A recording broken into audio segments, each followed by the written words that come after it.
Up till today, we still have a malice in our hearts. Oh, we lost civil war. Our parents taught us how to hate. They did not teach us love. Because of this hatred that we have deep in us, anybody who say we should love, we say that person is a saboteur. Somebody like Daniel Lindsay is seen as a saboteur because he was not born in Igbo land. He was born in Benin. So he's not a real Igbo. He's a fake Igbo because he asked you to love. Love yourself. We lost the civil war. Yes, we lost. The only revenge that we could have offered to Nigerians, like we claim we are not Nigerians or we are Biafran, the only revenge was to develop the Igbo land. But in the next 100 years, sorry to say, my fellow Igbo people, you might say I'm a fake Igbo man, whatever you like to say, but I'll tell you the painful truth. I see no development in the East. In the next 100 years, it will remain a place with no development. Even this so-called desert, they will be more developed than the Eastern region. Why? Because we failed to make our place welcoming to visitors. We failed to make our place welcoming to foreigners. No country, no state can develop without foreigners. America is what it is today because of immigrants. Canada is what it is today because of immigrants. Australia is what it is today because of immigrants. Germany, Europe there is what it is today because of immigrants. Even Lagos, Abuja is what it is today because of immigrants. Imagine if Yoruba people say they don't want Igbo, they don't want Delta, they don't want Hausa in Lagos. Lagos will not be as developed as it is. If an Hausa man or a Muslim guy, maybe an Arab person from Dubai or from Saudi Arabia, they come to invest in Igbo land. They want to take over our land. They don't want to Islamize also. This archaic mentality is why you cannot create jobs for your people. Not welcoming to foreigners. Imagine that an Imo person, somebody from Imo State cannot buy a land in Anambra State. A certain land in Anambra State cannot be bought by somebody in Imo State. More than 300 killings in Ebonyi State. 2015, over 200 to 300 killings. Communal clashes between people of Ebonyi State from the same state fighting over land. We never forget the killing of Enugu Ezike. Before we talk about what Fulani is doing to us and what Hausa is doing to us, let's talk about what we are doing to ourselves. Una know they like the painful truth. You don't like the painful truth. You don't want to be told the truth. But the bitter truth will be told by Daniel Lindsay. The reason why you have these miscreants, people like Nnamdi Kanu coming to hack your emotion, is because you allowed yourself to be fooled. We have never, ever yielded to the voice of reasoning, lest we claim to be the wisest tribe in Nigeria. Even the Bible says the first shall be the last, while the last shall be the first. You claim to be wiser than the Hausa people. Hausa na mumu, Hausa no get sense. But they are controlling you. That shows how stupid you are. Why? Because you claim you do not want to listen. You do not want to reason. You do not want to yield and learn from your mistakes. You keep on making the same silly mistakes. The same silly mistakes, you keep making it. Sometimes I ask myself, what is wrong with the Igbo tribe? What is wrong? Some people say, don't mention Igbo, don't mention Igbo. Collectively, if we decide that what is wrong, we condemn it collectively. It will not have this type of thing happening. We compare ourselves to Yoruba. Oh, Yoruba, they don't condemn the Yoruba, they don't speak against themselves. Of course they do. I have Yoruba friends.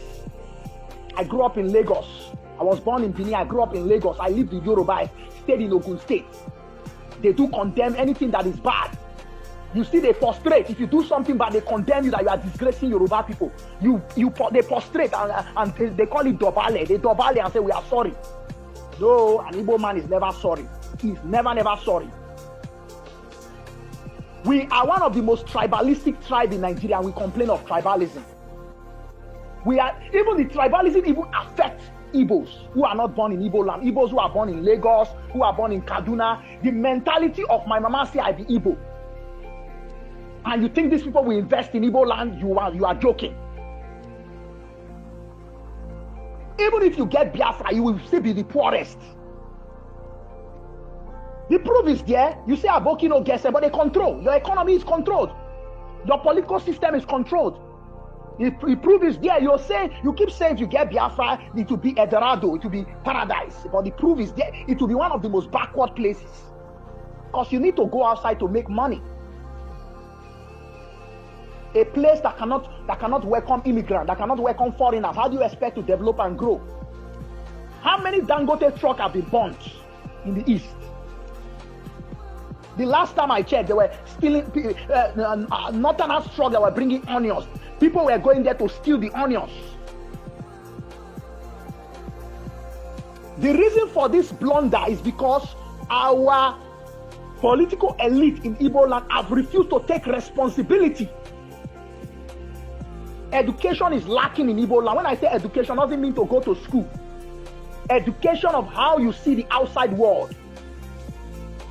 There needs to be mass education. This is what I expect from the Eastern leader. There needs to be mass education, mass reorientation. Because as long as the East will not open up to immigrants, to foreigners, they will not develop in the next 100 years.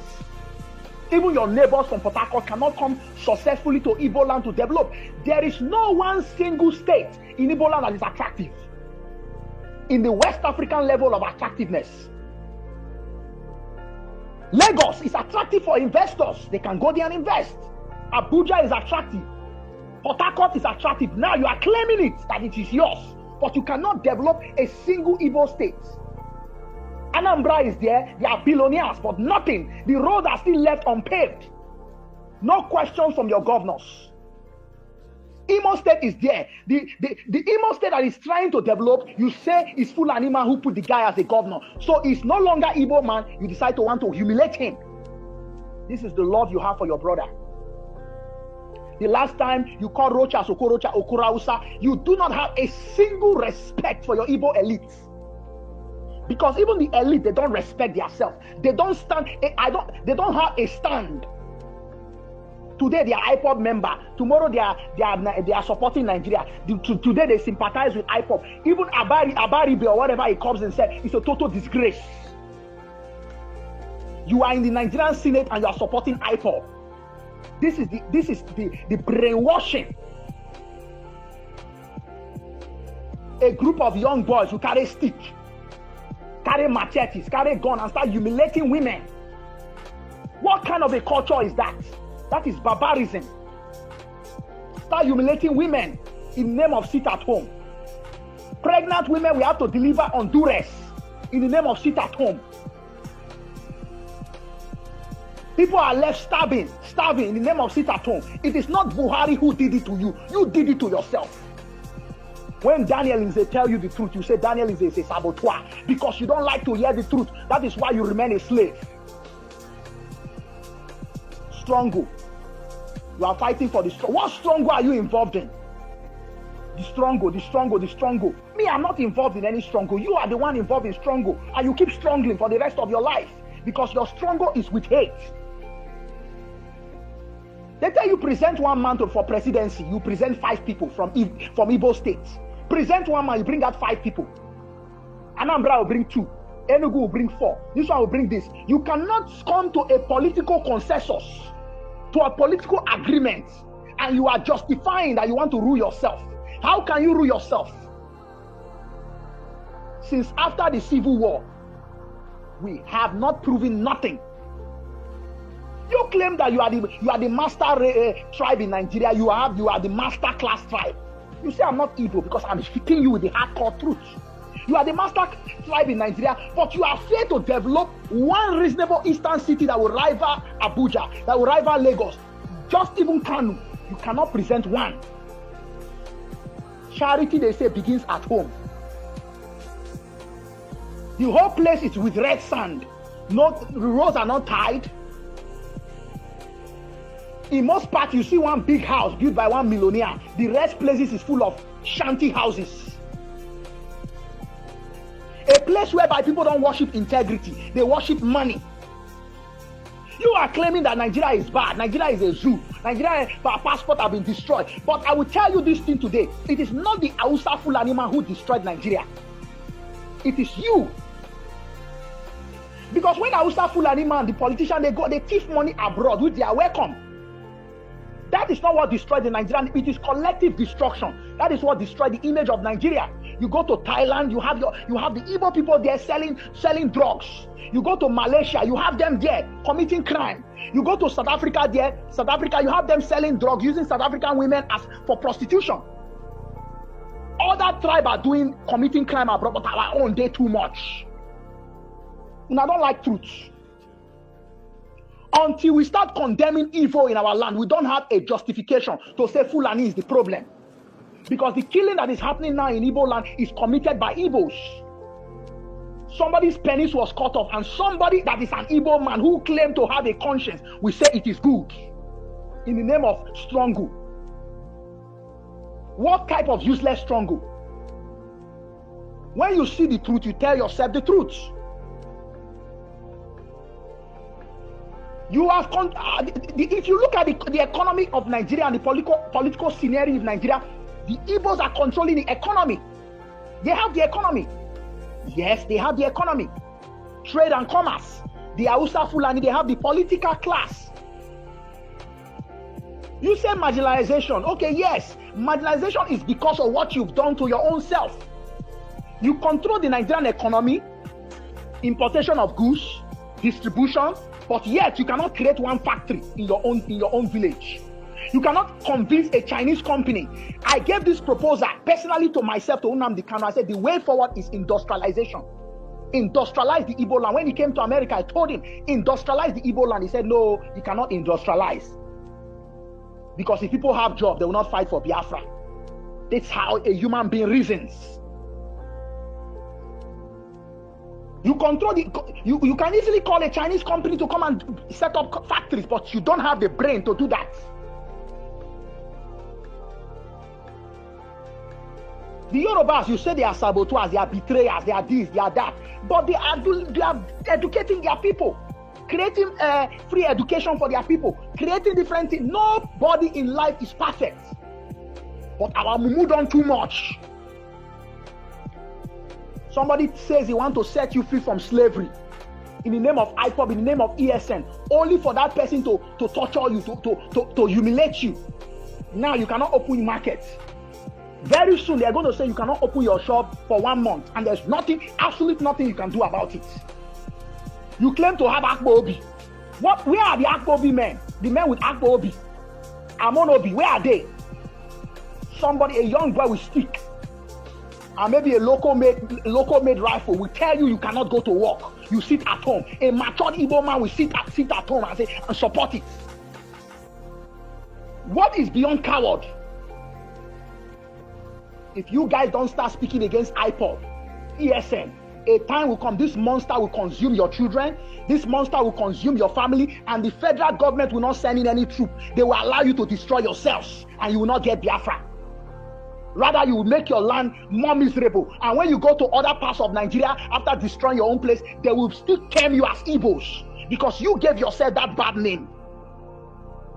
Oh, I'm not a member of IPOB. Hey, I don't support IPOB. Have you come out and speak against it? If every Igbo person should share this video, share this audio tape, and say we condemn IPOB, don't you think there will be change? Majority stands. You go and be shouting, this is referendum, this is referendum, this is referendum. Oh, what IPOB are doing shows that Igbo support it, because you are cowards. Referendum against your personal interests.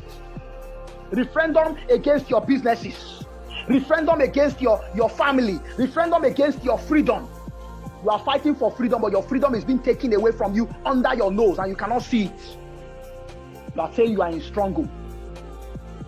I condemn, because we Igbos have to come out and speak. Speak against the governors, the politicians, the senators, the pastors. Some fake pastors will still come out and say So what IPOB is doing, God showed them that it is good. Father Mbaka have to stand on one side, be on a position. Not today you come out, you support IPOB. Tomorrow you come out, you support Nigerian government. Where do you stand? This is the cowardice of our people. Time has come that we must say enough is enough. The men, if you are a man in the Igbo land, you stand to defend yourself. You do not need any useless ESN to defend you, because they are there to steal and rob you. It's time to defend yourself from this monster, or it will destroy you. Mark my word, it will destroy you, and the Fulanis will clap for you and even support them to destroy you. It's time has come to tell yourself the truth and free yourself from this rubbish.